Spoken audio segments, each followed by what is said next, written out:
Morning po to everyone. Hindi po good yung morning. Good morning po, everyone. Good morning. Ayan, sige, can you look at your seatmate and check if they are smiling? Check if they look happy. Okay po ba? Happy po ba? Ayan, praise the Lord. Are you glad that you are here? Do you also believe that there is no accident or walang aksidente sa Lord? Do you believe that there's a reason and there's a purpose that you are here? Amen. Praise the Lord. The Lord heard you. And so today, our topic is entitled Forgiven to Forgive. Can we all say it together? Forgiven to forgive. All right, our key verse is from Colossians 3:13. Can we read po? Oh, bear with each other and forgive one another if any of you has a grievance against someone. Forgive as the Lord forgave you. Amen. Praise the Lord. You know,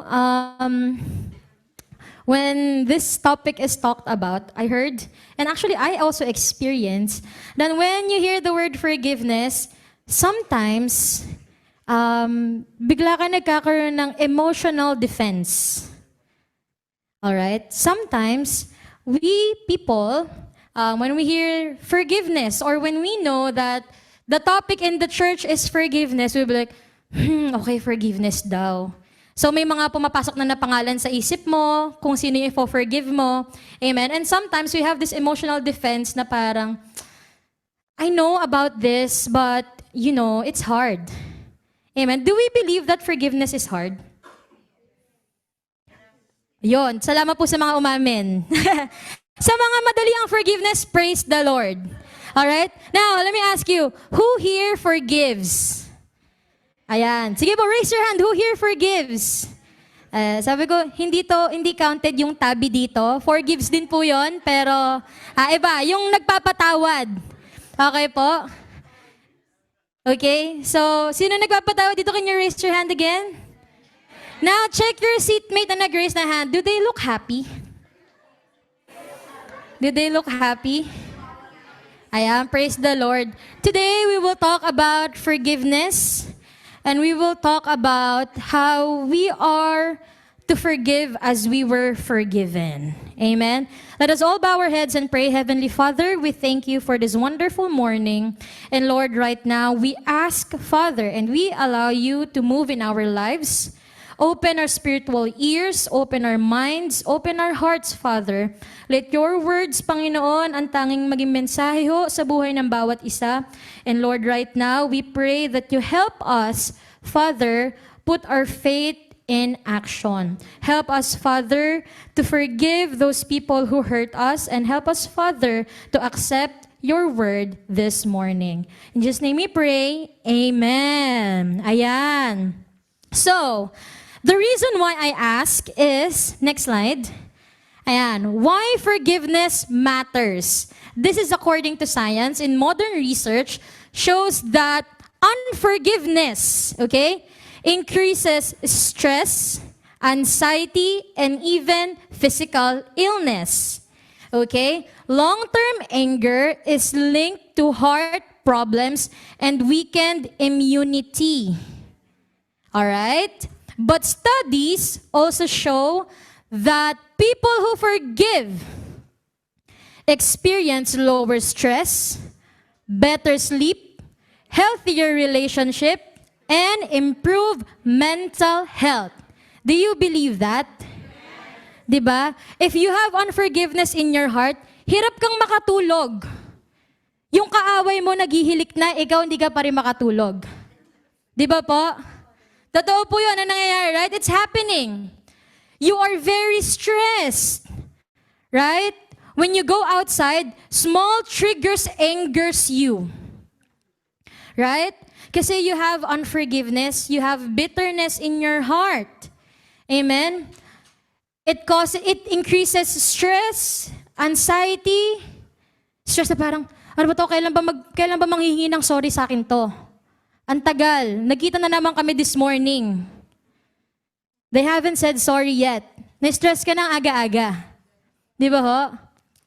But people who forgive experience lower stress, better sleep, healthier relation. Who doesn't want that? Healthier relationships. Amen? That you are in peace and in unity with each other. Right? And you have improved mental health. Amen? So these are all science confirmed. Okay po, hindi ko lang nalagay yung mga reference, but it is from research. Alright, that's just the summary. And science confirms what Scripture has said all along. Okay? Unforgiveness costs you more than it costs the offender. Okay po? Unforgiveness will cost you more or is costing you more than the offender. Amen? It's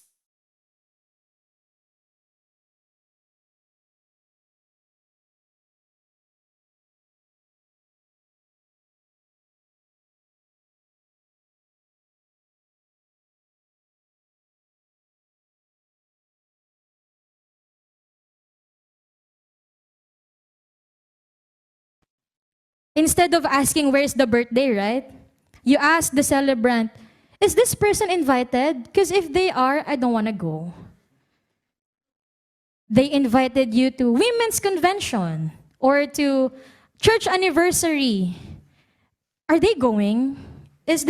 Are these people going? Because if they are, I don't want to go. Right? You don't wanna see a person. You don't wanna hear about them. You don't wanna see their shadow. To that point, anino pa lang niya, alam kong siya na yon. Anino pa lang niya, alam kong hindi ako dadaan doon. Okay? It cost you more than the offender. Alright po? And, yes, forgiveness feels unfair. It feels like you let go of someone to escape their consequences. Okay? Sometimes it feels like that. Sometimes it feels like losing. Na parang pag ako nagpatawad, ako talo. I'm the one that was offended, not the offender. So why me? Why should I adjust? Di ba ho? And to talk more about that, in the Bible, there is this one guy who, for me, has one of the best reason or has, the best reason to revenge. Okay? Na parang, meron ho siyang dahilan para maghigante. But he did not. And we will look at the life of Joseph. Okay? Do we all know Joseph? Yan. Kilala natin si Joseph, yung kinain ng whale? Ng big fish? No, right? Sino po si Joseph? The dreamer. Ayan. Sige. Now, before we proceed with our main points, let us first get to know Joseph. Ayan. Next slide, please. So, in Genesis 37, this is when we first knew about Joseph. Okay, he is a favored son and a dreamer. So in Genesis 37, he was age 17. Siya po ang pang-11 out of 12 brothers. Okay, second sa bunso. Yes po. Son of Jacob and Rachel. And then he is deeply favored and loved by his father. Sa mga nakaka-relate dyan. Amen? He is given a special robe.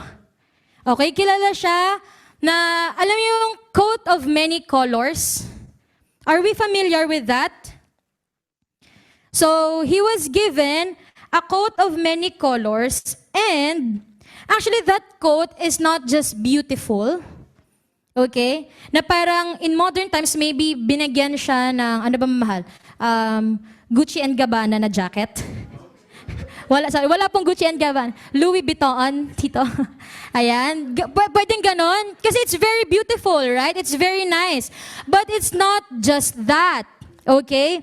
The coat of many colors symbolizes divine favor, special affection.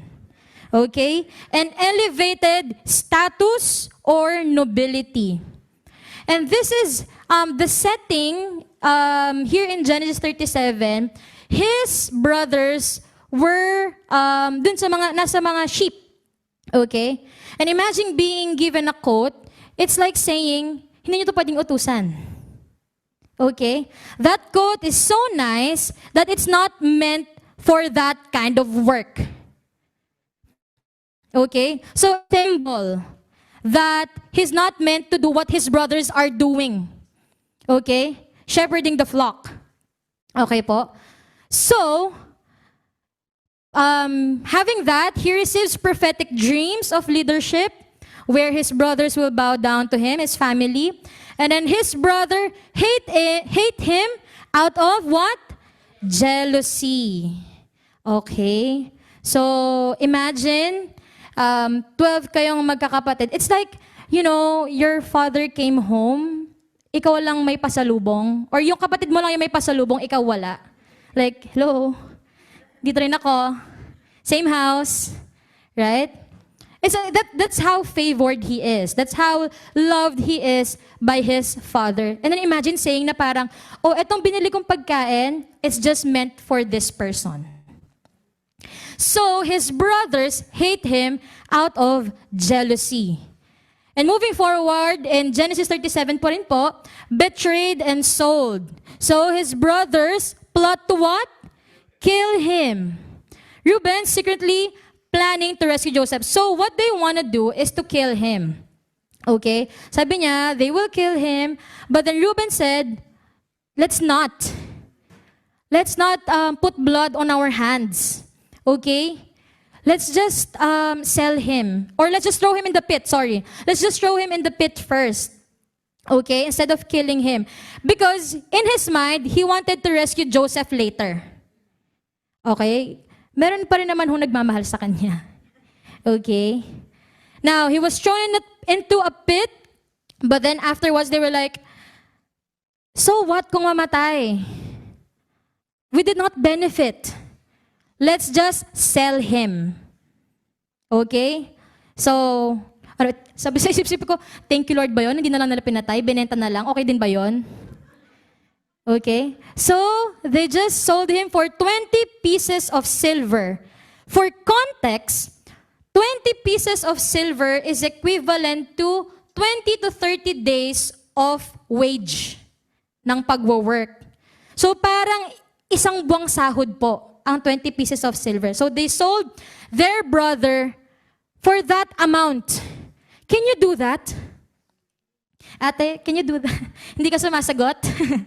To Sharon. Ayan po. Can you do that? No, right? Even if it's like 1 month of your salary, can you do that? Can you sell your sibling for that? Praise the Lord. Sino po nag-no? Ayan. Yung iba parang, sila nga yung nasa isip ko ngayon eh. Sana binenta ko na lang dati. Hindi naman po ganun, no? So, and then after that one, when he was sold, he was taken to Egypt. And then the father, who is Jacob, named Israel, in these chapters, is deceived into believing he is dead.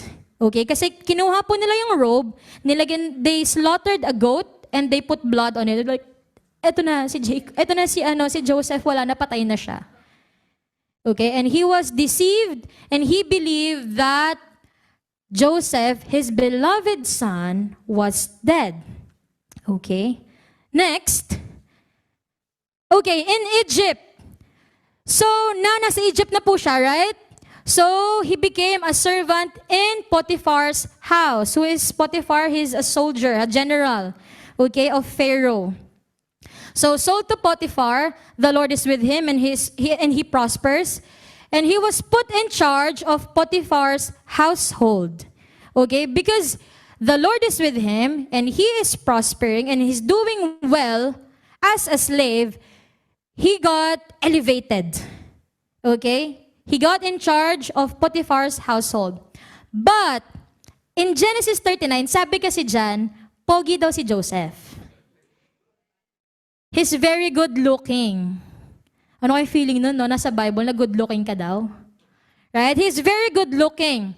So what happened is because of that, Potiphar's wife was attracted to him.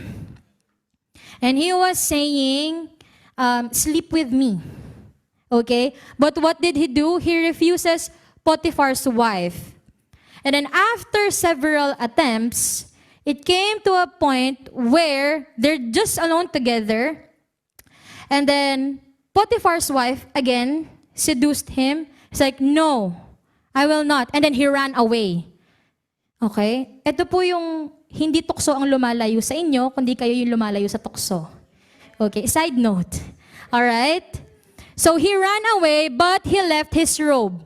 And then what Potiphar's wife did? She falsely accused Joseph. And he said, he raped me.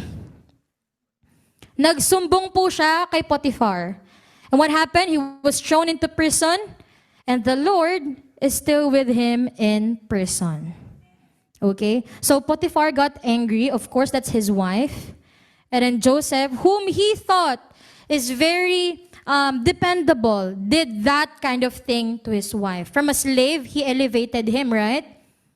So he got angry and he threw him in the prison. And then next is, okay, in prison, he was forgotten. How? In Genesis 40, he interprets the dreams of the cupbearer and baker. Do we still follow? Okay po do we still follow, right? Baka sabi niyo, ang dami na nangyayari. Nasa Egypt, nasa pit, nasa prison. Alright? So right now, after his brothers attempted to kill him, he got sold, he went to Egypt, he got elevated, but he was falsely accused, he was thrown into prison, and now he interprets dreams of the cupbearer and baker. And then when he interpreted their dreams, he asked the cupbearer to remember him. Next, the cupbearer forgets him. Okay? So when they got out, the cupbearer and the baker, their dreams happened as how Joseph interpreted them. Okay? And when the cupbearer, kasi po yung isa namatay, yung isa nabuhay. Okay? And when the cupbearer, the one who survived, got out, he forgot about Joseph and he remains in prison for 2 more years. 2 years kang kinalimutan. Okay? Now, from prison to palace, Joseph is 30 when he enters Pharaoh's service. He interprets the Pharaoh's dreams, and he did the prediction of 7 years of abundance, 7 years of famine, and he got appointed second in command over Egypt. So the cupbearer only remembered him when the Pharaoh's dream cannot be interpreted. Okay, he tried to find people, magicians, to interpret his dreams, but no one can. So tsaka lang siya naalala ng cupbearer. Meron po bang gano'n na naaalala lang kapag kailangan ka na? Okay, ayun, ang lakas nung meron. Di ba ho? Does it hurt? Yes, right? It hurts. They only remember you if they need you. Right? A while ago, Joseph was accused. Hindi mo naman ginawa, pero ikaw ang nag-bear ng consequence. Right? You were sold. You were almost killed. All those happened to Joseph. And sometimes it's also what we experience, right? Your family might have mistreated you, maybe to that extent, or people in authority in your office, in your friends, they accuse you of something that you did not do, right? Or maybe you gave favor or you helped someone and then they forgot about you. Right? And then ang malala nun, kinalimutan ka na, naalala ka pa nung kailangan ka na lang. Right? Ouch. Hashtag ouch. Right? And, you know, when I was reading this, I felt like he has all the reason to at least fight back. When he was thrown into prison, he could have said na parang, wait, it's me, Joseph. Remember the Potiphar's servant? But why would you think as if I did that? I would never do such thing. But I did not read that there. And then yung cupbearer, when he got out, hindi niya naman sinabi, ikaw, nakalimutan mo ko 2 years. Ang tagal ko doon. You forgot and then now you remember? You know, like mini revenge. Or like at least put it in their face. Na parang, you forgot about me. Hello? And then when he got elevated, he got appointed second in command over Egypt. It's like Sheikh Nayan, tas siya na yung sunod.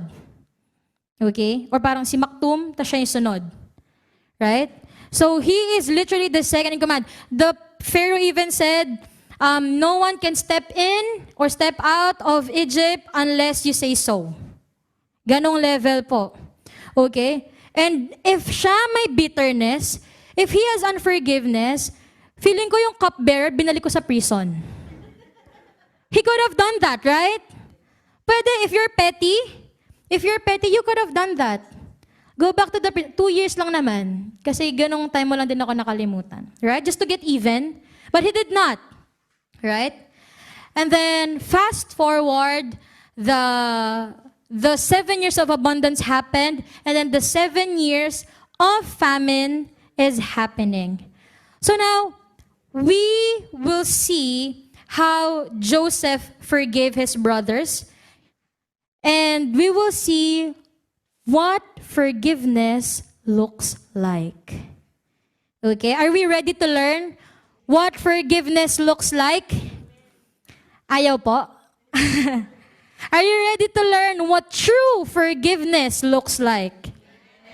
Because I believe there is fake forgiveness and there is true forgiveness. Do you believe that? You can say that you forgive one person, but at the back of their back, when they turn their back, nakataas na yung kilay mo. Right? There is true forgiveness and there is fake forgiveness. And then now we will look at what forgiveness, true forgiveness, looks like. First point, forgiveness is a choice. Okay, in Genesis 45:2, then he broke down and wept. He wept so loudly that the Egyptians could hear him. At picturean, pakipicturean daw po. Ayan. Okay. So now, let me remind you that forgiveness is not based on your feelings. Okay? You don't forgive a person when you feel like forgiving them. Okay? It does not wait for an apology. Pakilunok po yun. It does not wait for an apology or not until they deserve it. Because sometimes, okay, we will forgive, but I'm just waiting for them to ask forgiveness. Kahit mag-sorry man lang. Forgiveness does not wait for an apology. Why? Because there are people, very evil, very arrogant. They will not say sorry until the day they die. Okay? There are those kind of people. And you have to accept that. Forgiveness is not for them, it is for you. Okay po? Forgiveness is for you. When we say forgiveness, you let go.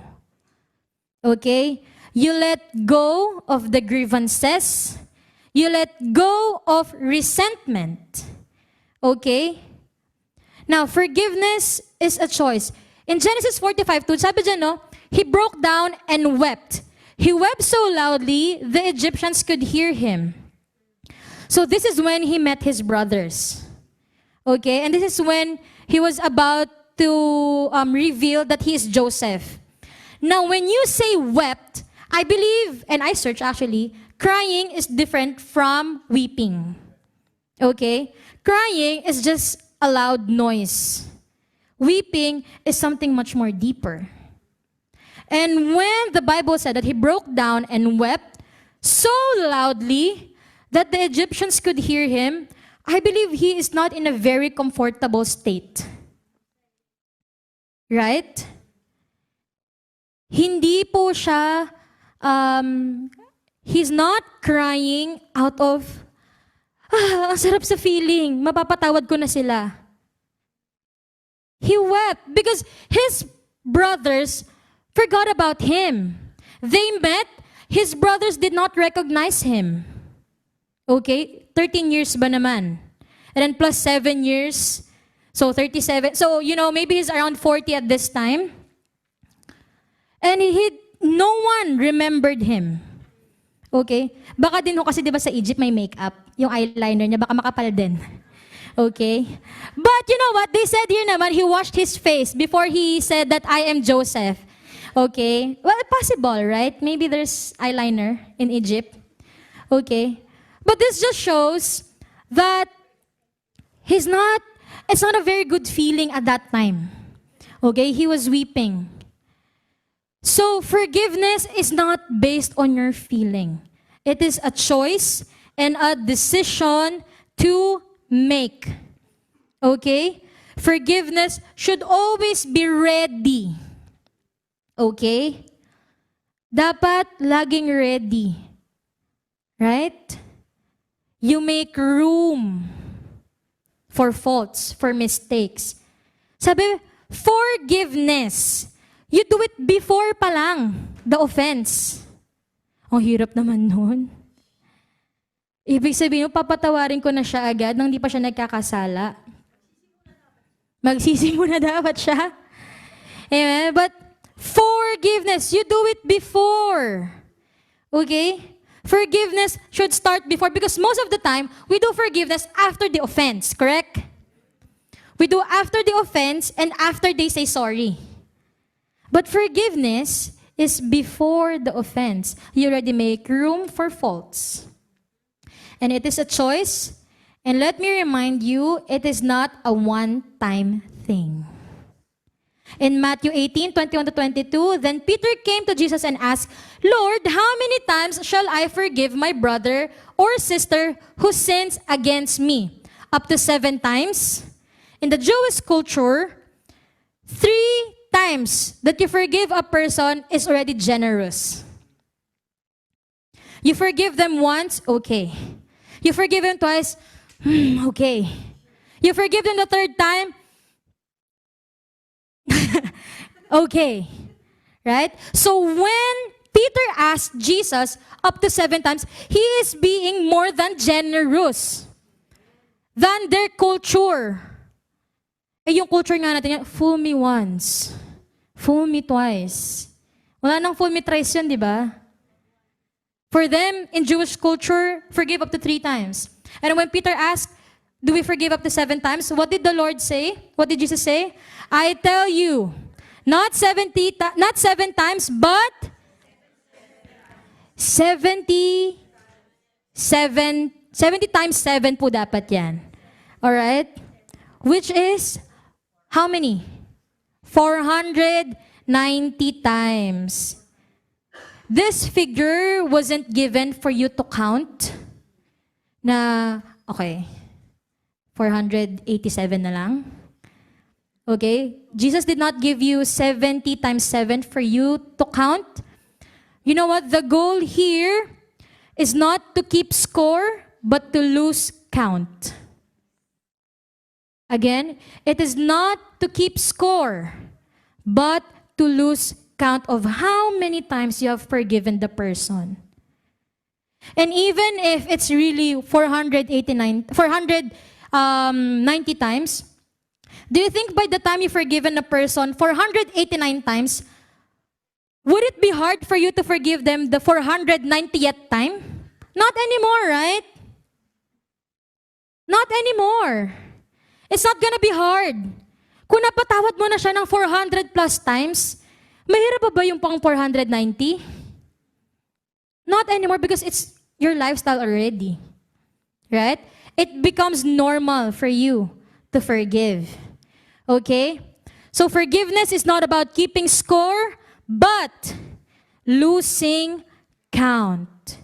Okay? Forgiveness will come from you. It doesn't have to be asked from you. Okay po? Ayaw nila. Dapat talaga mag-sorry? Dapat pa rin po ba talaga mag-sorry sila? You know what? Jesus forgave you too.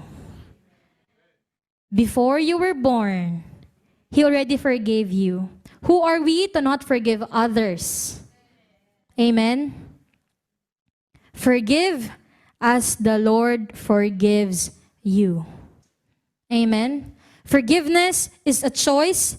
It is a decision to make. It is hard, yes. I understand. We are not here to talk about forgiveness to invalidate what you've gone through, to invalidate the hurt that you've gone through, but we are here to receive that freedom and healing from the Lord. Amen? Forgiveness po is a choice, it is a decision to make, and let us choose to forgive someone today. Amen? Amen. Second point. Forgiveness is not forgetting. Okay, medyo, okay, sabi nila, forgiveness is not forgetting.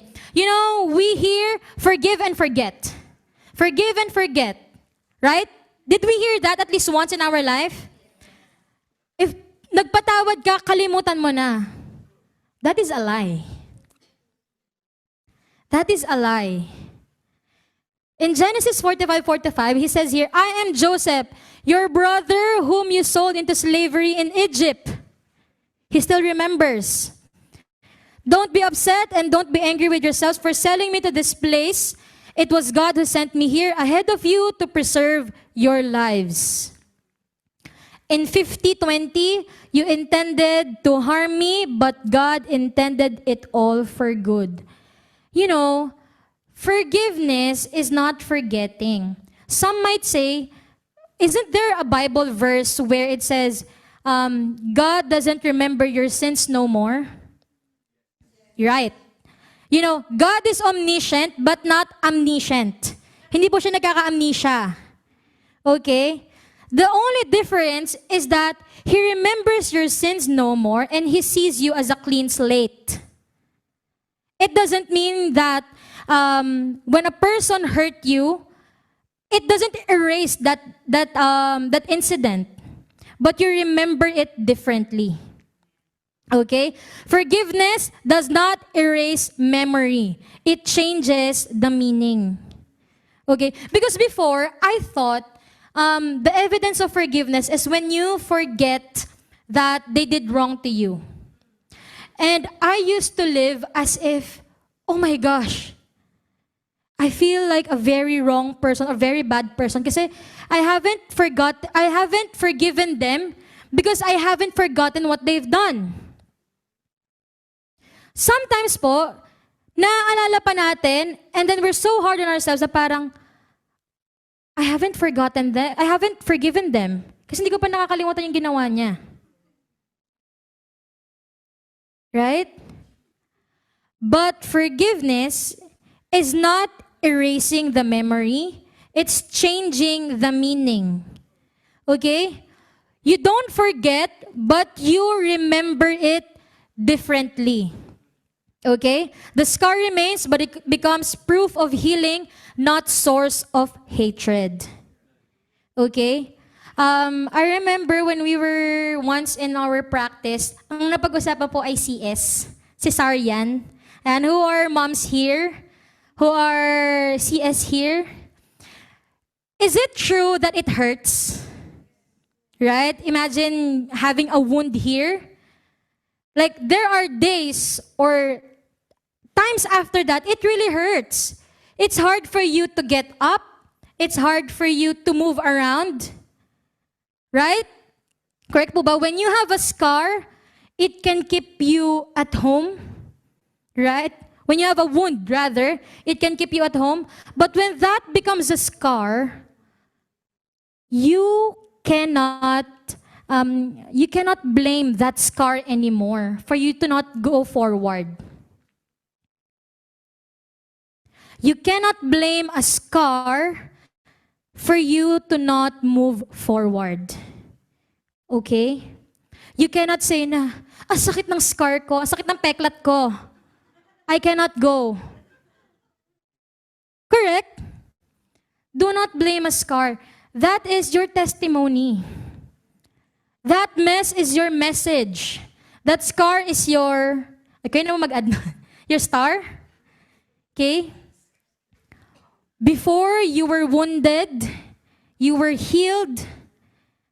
And when that wound becomes a scar, you know, di ba when Jesus rose from the dead, someone asked him, I will believe that Jesus is here if I will believe that that man is Jesus if he has the scar. If he sees the scar. Right?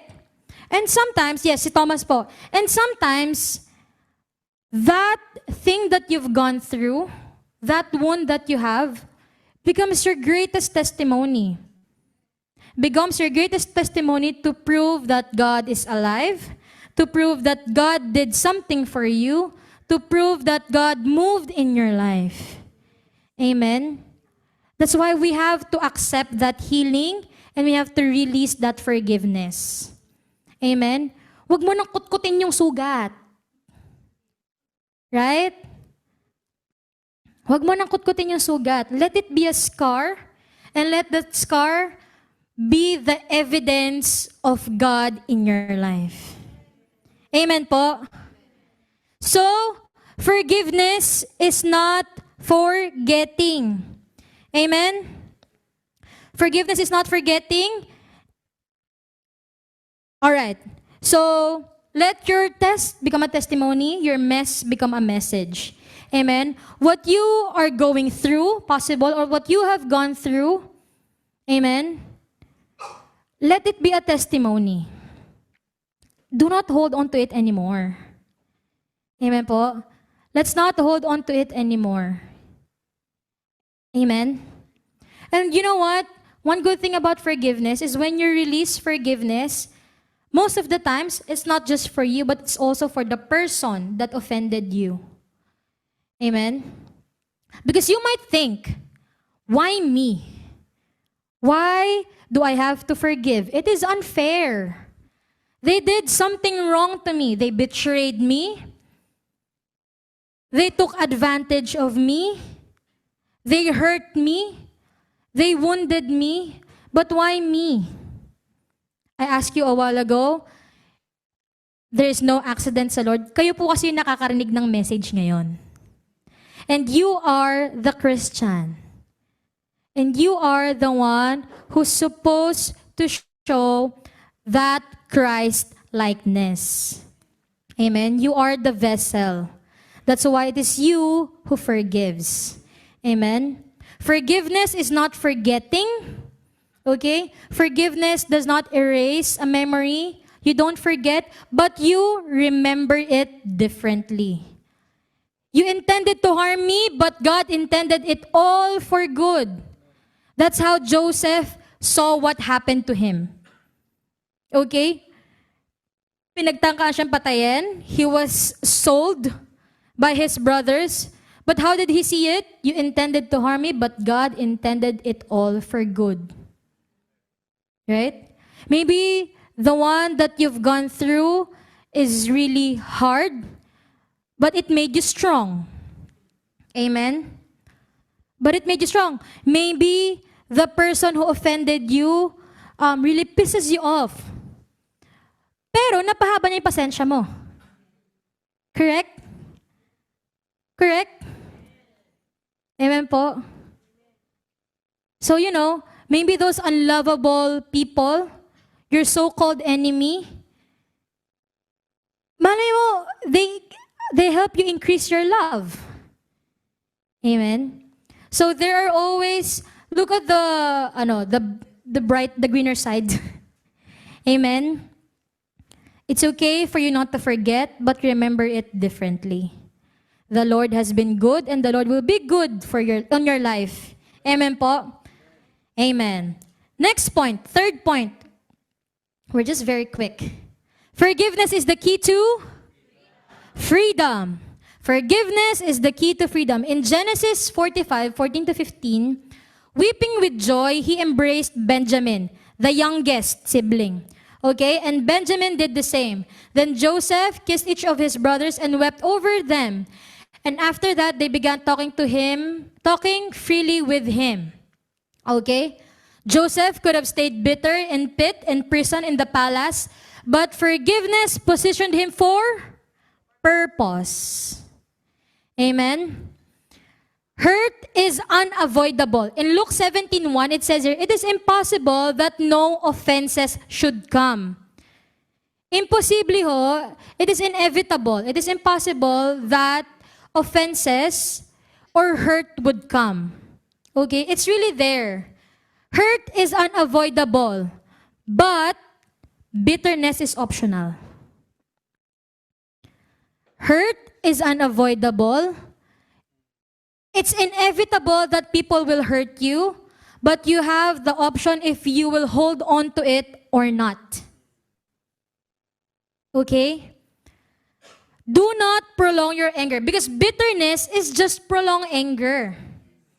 Okay? Bitterness is prolonged anger. It does not just affect you, it also infects you. It just not affect your relationship with others, your health, but it also infects you. And you infect other people. Meron na ho ba dito, kwento ka ng kwento dun sa ayaw mo. And then your friend, pag yan nakita ko, hindi niya pakilala. Pag yan nakita ko, lagot sa akin yan. You infect other people also. Okay? You infect other people. Kwento ka ng kwento, di ba? You know what, this person, he really did something wrong to me. And then this, like that, and then that. And then your friend will be like, as a friend. Okay? As a friend. Pag ako, nag-Dubai, nasa Pilipinas lang ako eh. Maybe it's God's will to be here, for me to be here. Because maybe if I'm in Dubai, I would have gone to his home already and sought revenge. You infect other people also with your bitterness. And you affect, you know what they say? Unforgiveness makes your world small. I remember po before when Ate Sharon and I were together in one home, it will really make your world small. Na pag siya nasa kusina, ako ayoko doon. If we're not in good terms, if she's in the living room, wala ako doon. Pero malaki naman po yung bahay na. 2 floors siya, so nasa 2nd floor ako. And then when you will hear her footsteps going up, ako naman mababa. It will make your world small. The house is big, but you enclose yourself in this tiny space. Right? At your home, when you're not in good terms with someone, gutom na gutom ka na. Hindi ka pa makalabas. How can I prepare for my food? Ayokong kainin yung niluto niya eh. Right? Unforgiveness, prolonged anger that led to bitterness will make your world small. Di sana nasa birthday party ka din. Kung napatawad mo na, di sana nang-invite kanina, di ba nandun ka din. Sana free food yon. You did not choose to forgive. So nasa bahay ka lang. Right? It makes your world small. Right? Praise the Lord, everyone is here. Maybe some are not here kasi si sister a-attend. Galing na siya ng bakasyon, nakabalik na siya. Ako naman na magbabakasyon sa church. Right? Or lilipat ako ng ibang church. But this is really happening. Amen? And that's what unforgiveness. And that's how it affects and it infects you and other people. Amen? Nasa forgiveness is a freedom po tayo. Ayan. Right? It's a key to freedom. It says there, next slide. Ayan, di ba? it is impossible that no offenses should come. Now, offenses, in Greek, it's translated to skandalon. Can you say skandalon? Well, may skandalon. May accent lahat. Okay, skandalon. Sige po. Meaning, a bait that triggers a trap. Okay? To close when an animal touches it. Okay, so bait pala siya. And that bait triggers a trap to close it. So imagine a trap, offenses are the bait. Remember what the Bible says, the enemy comes to steal, kill, and destroy. And if you got trapped in that, you're stuck. You cannot go away. Right? That's what a trap is meant. To trap you and to kill you while you're trapped.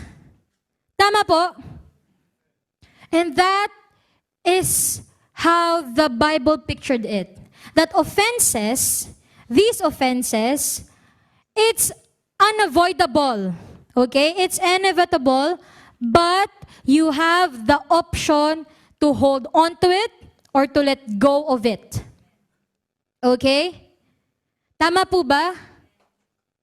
If you don't get it out of forgiveness, you will act it out of bitterness. Okay? If you let that bait trigger you and trap you, you cannot move forward. You won't be able to move forward. Amen? You know, sabi dyan, forgiveness positioned him for purpose. I think it was 3 or 2 months ago when the preaching schedule was sent to us. And I saw my name under forgiveness. And for me po, one of my favorite ways, preaching style, is when we talk about a person. Okay, kagaya nga si Joseph. And you know what I did? When I saw my name under forgiveness, I looked for a person na pwedeng pumalit sa akin sa preaching. This is true story. When I saw my name under forgiveness, I did not look for a person to be used in my preaching. I looked for a person na pwedeng pumalit sa akin sa preaching. I was looking parang, sino kaya dito yung pwedeng makausap ng makipagpalit? Or who here would, yung sasaluhin? I know my sister wouldn't, so I was trying to think that maybe si Kuya Nikki, baka pumayag siya. Because my sister will always say that, there's a reason why that message is for you. Okay, so just do it. She will not tolerate me na pwedeng kayo na lang. You know, praise the Lord for that. And, you know, if you have unforgiveness, you won't get to walk to your purpose, according to your purpose. Amen? Kasi po, for me, it won't sit right to me if I will talk about forgiveness and I'm not practicing it. And 1 month ago, I realized that I was not practicing it. Kaya naghahanap ako ng kapalit. Sabi ko, kesa naman magsinungaling ako doon, di ba? Iba na lang magsinungaling for me. Hindi po ganon. Iba na lang ang magturo. Right? Sorry, wala. Lahat po tayo dito nagpapatawad. Amen? Sa ibang church yun. Alright? You know? So, sabi ko, Lord, ano ba yan? Out of all the topic, why this? Because I was personally going through something. And, you know, the Lord just kept on telling me, forgiveness is the key to freedom. You know what? You are called. You are chosen. You have a purpose. So let us not let bitterness or unforgiveness trap us. Let it not hinder you to do your purpose. Because of unforgiveness, ayaw mo nang sumama sa Go Movement. Kasi magka-partner kayo. Because you're partners. Parang next time na lang po ako, LBM. 'Di ba? You are called, you are chosen, you have a purpose, and don't let bitterness steal that from you. Amen? That's why we're saying forgiveness is more than for you than for the offender. Okay? Because forgiveness brings freedom. Forgiveness brings freedom. For me, I feel like if I did not forgive that person, I wouldn't be here standing. Kasi paglalaban ko na ayaw ko talaga. Hindi ko po talaga kaya. Right? And don't let it hinder you as well. Amen?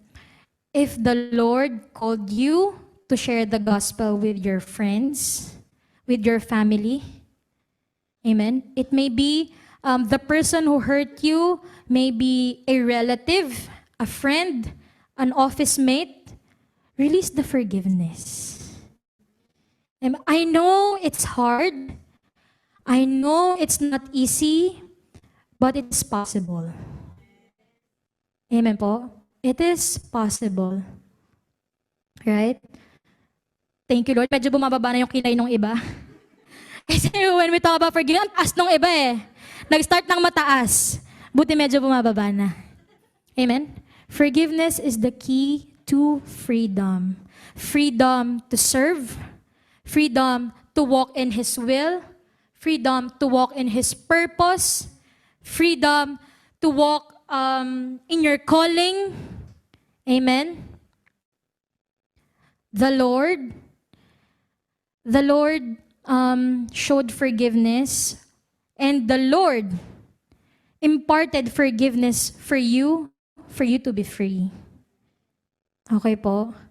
This is for you to be free. Do not seek justice, because justice is from the Lord. Okay, swallow that as pakilunok po. Nguyain nyo muna. Yung iba, nguyain nyo muna. Justice is from the Lord. Okay? Next slide. Let's talk about that more. Forgiveness is a declaration of, this is our last point and we will end with this. Forgiveness is a declaration of faith. When you forgive, you what? You obey God.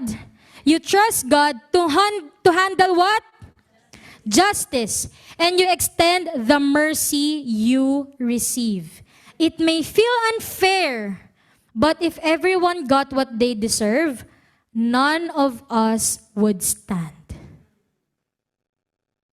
If gusto nyo po, fair ang forgiveness, wala tayong lahat dito. If forgiveness should be fair, then why was it Jesus ang napako sa cross? If it was fair, then why did He have to die for our sins? Amen? And forgiveness, I tell you, the command for you is to forgive. Okay? You ought to obey. Right? You forgive and then you let God handle the rest. Okay? Do not seek revenge or justice. Okay? And when you forgive someone, when you try to forgive someone, pray for them. It is also a declaration of faith. Sabi niya iba, madali lang naman yan, I'll pray for them. Lord, sana matabang yung ulam nila today. Lord, sana matapilok. Lord, sana sumakit yung ipin. Or maybe, your prayer will be, Lord, sorry na agad ha, iisa lang ako. Gagantihan ko lang na isang beses. Forgive me instead. Instead of me forgiving them. Ako na lang patawarin mo, Lord. Gaganti lang ako one time. You know, when you pray for them, you connect your heart with the Lord. That's why it is hard, but it is possible. Okay? Because when you declare your faith, when you pray for them, you connect your heart to God. And God is a forgiving God. God is a loving God. He's merciful. He's faithful. Amen? but also He is just. And let that part, let Him handle that part. Okay? Huwag na ho kayo ang humanap ng hustisya.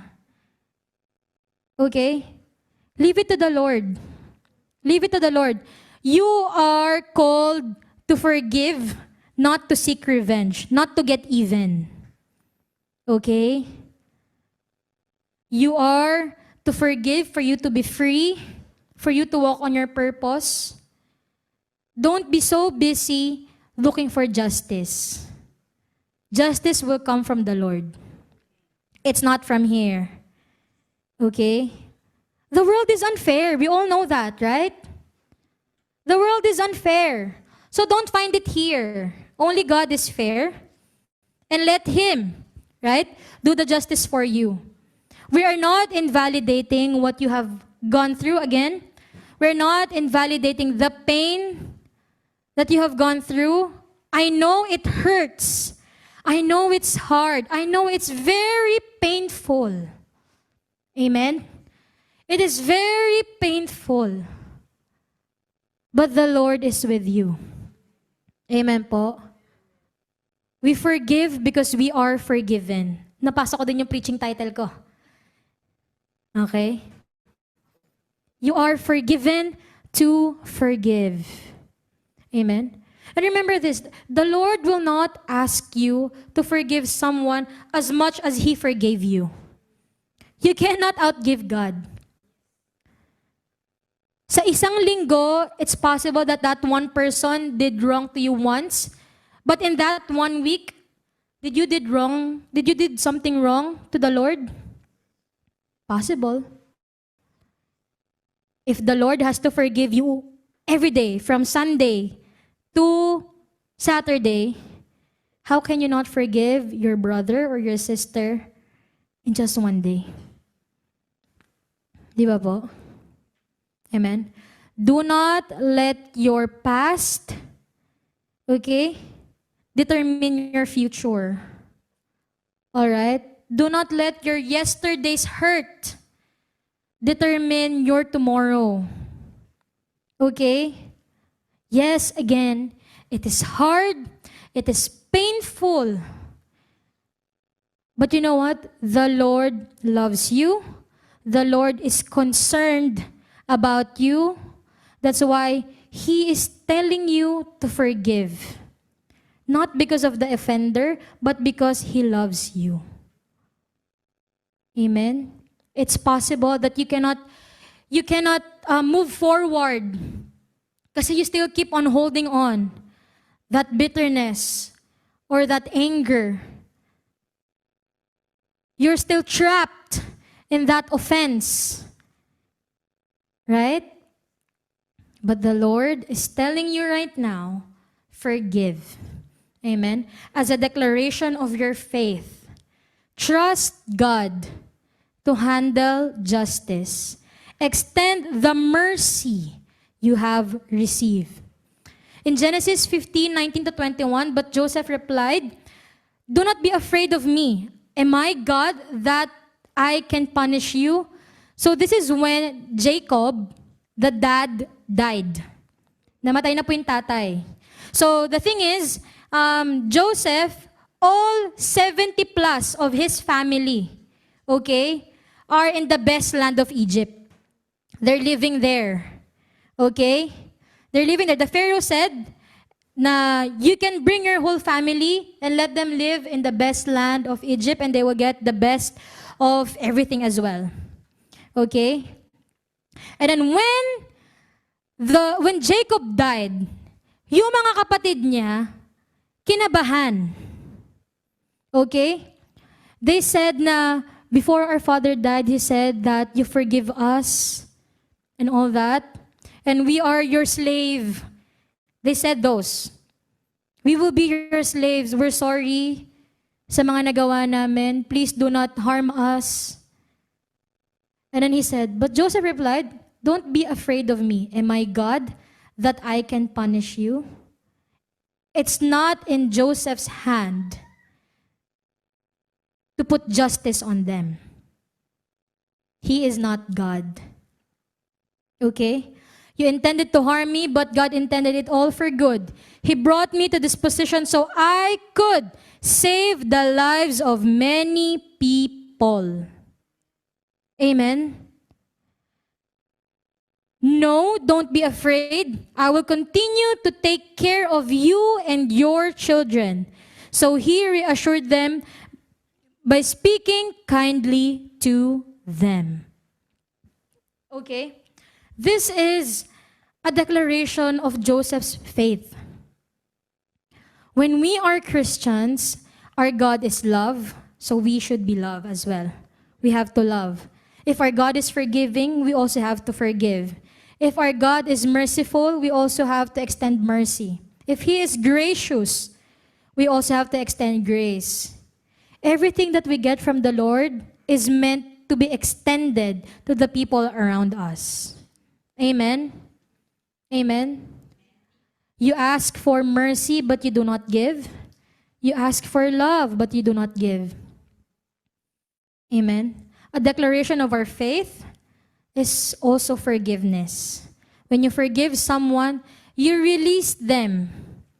Okay? You release them of resentment. You let go of that resentment, of that urge to get revenge. That's what forgiveness is. Okay? And just hold on to this. God is a just God. Okay po? God is a God of just. Forgiveness doesn't erase the consequence. Okay? Forgiveness doesn't erase the consequence. Free yourself from bitterness, from anger, and let God give them the justice. Amen po ba? So let us read our key verse again as our conclusion. Bear with each other and forgive one another if any of you has a grievance against someone. Forgive as the Lord forgave you. Do you all agree that Joseph had every reason to seek revenge? Possible, right? Betrayed by his family. He was sold. He was almost killed by his own family, his own blood. And he was betrayed by authority, by someone higher than him. He was betrayed by people. He was accused of wrongdoings. He was forgotten by those he helped. Not just random people, but those he helped as well. He was forgotten. Hindi na siya inalala. May it be small, may it be big. He has the reason, but not the right, to seek revenge. Amen? Instead, Joseph chose grace. Amen? Joseph chose grace. Forgiveness, let me remind you, is a choice. Forgiveness is not forgetting. Amen? Forgiveness is freedom. Forgiveness is faith. Amen? At the cross, mercy was extended to you first. And you know what? While we were talking about this and while I was reading this, didn't Jesus also went through the same? Betrayed, even killed, sold for 30, right? Sa kanya 20 lang. Mas mura daw si Joseph. Right? He also went through the same. All right? He also went through the same. So today, I urge you, amen. And again, there is no accident in the Lord. You are here. You heard the message for today. So today, let us release someone. Or let us release forgiveness. May it be a friend from a long time ago who took advantage of you, nilamangan ka, who betrayed you. It can be a family who didn't show love at all to you. It can be a friend or someone in your work who wronged you, who accused you of something, na you think, kung hindi dahil nangyari yon, sana mas malayo pa narating ko. But you know what? You being closer to God is farther than you being elsewhere. You being closer to God just shows that you are further than everyone who is away from Him. Amen? So, release someone not because they deserve it, but because you were forgiven. Amen? Let's forgive someone today because we were forgiven. Okay? Forgive as the Lord forgave you. You are forgiven to forgive. Amen. Shall we all rise and pray? And as we pray, let us put into our heart, okay? Now, it might be possible that while you were hearing the message, you already thought of someone. Baka title pa lang ho nakita, meron na kayong naisip na tao. Right? And nobody judges you for that. Your feelings are valid. Even your anger, feeling anger is okay, but let us not act wrong under that anger. Amen? If there is bitterness in your heart, let's just be honest to the Lord right now. Forgiveness is hard, but it is possible through God. Amen?